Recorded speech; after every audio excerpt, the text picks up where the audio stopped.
Do you remember what you wanted to be when you were young? For me, I wanted to be a runner. I was pretty fast, so I thought I could run in the Olympics. But later I realized I wasn't the fastest, so I gave up on that dream. Then my next dream was to be a robotic engineer. I created cool robots and dreamed of starting a company called Happy Robot. I wanted a company to make people happier with robots. But that dream ended too, when I saw other kids creating way cooler projects than mine.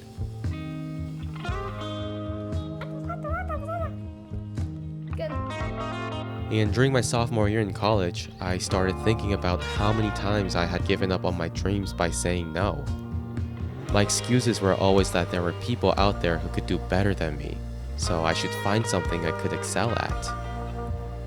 And I couldn't find my thing and ended up waiting for something to happen. But at one point I thought, what if I just do it? Say yes to my idea and see where it goes. Of course there would be people who would do it better, but now I think about it, that wasn't a good reason not to try. But anyways, hi, I'm Ben, and today I'm going to Chicago. Not as a vacation, but to compete in a startup pitch competition. And this is the story of what happened in my life after I said yes to my idea. You might be wondering, Ben, why a startup? Well, I don't have a very inspirational story of why I was interested in startups. It actually didn't even start as being a startup, rather it was more like a side project. But somehow it became kind of serious and now I say it's a startup.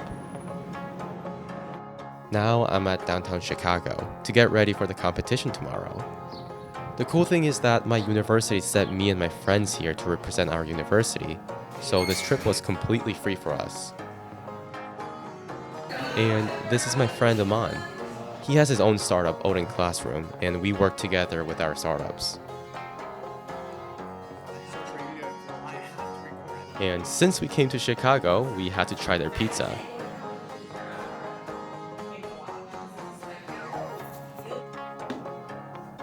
And this is the hotel I'm staying.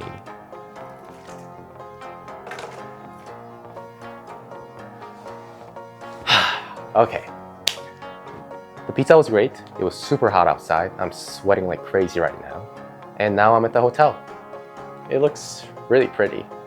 It's crazy to think that I came here to spend absolutely no money, and this hotel is free, and I'm here to pitch my idea. To fully prepare for tomorrow, we had a pitch practice session and we were getting ready for the competition. There's a lot of platforms like Google, ChatGPT, Quora provide factual The answers. problem was, as a hospitality major, I knew nothing about coding. This was a perfect moment to say coding is only for geniuses and I should give up.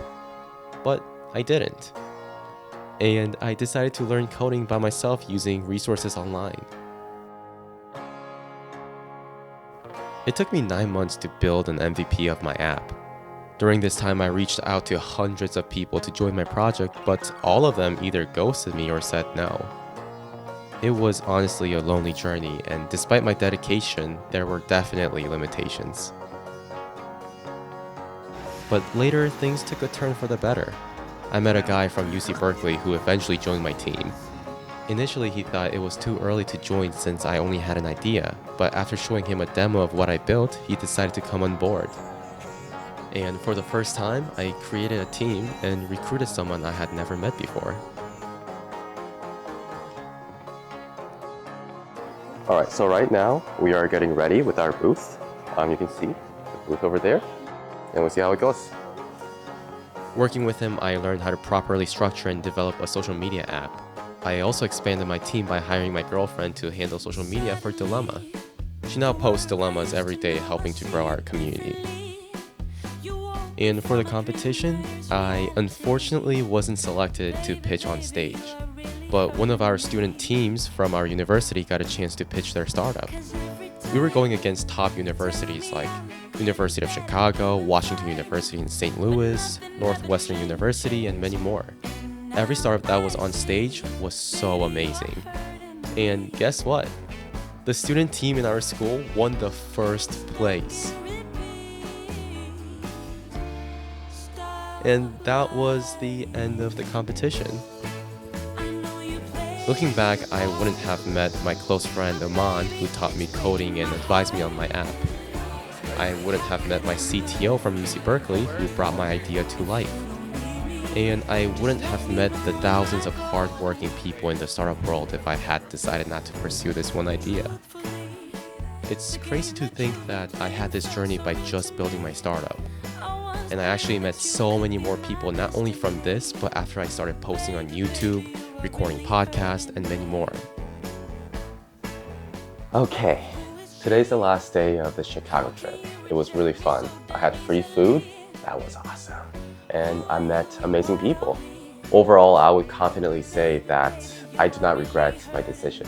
It was a risky decision, to be honest, that I didn't really pursue my major and doing things that I didn't really know of. But if you really think about the things I did, the competition, the conferences, the people I meet, the people I hang out, I would not be here if I did not make the decision. I mean, who knows? If I didn't make the decision, I might be in a better place. I might actually make more money. But honestly, I do not regret right now. And I think that's what matters the most. Today, we're going to International McDonald's, and then after that, we're going to go back to my city, and we'll see how it goes. Saying yes to one idea changed everything. It opened doors I never knew existed and connected me with incredible people. So if there's something you want to do, just say yes and see what happens. You never know where it might take you.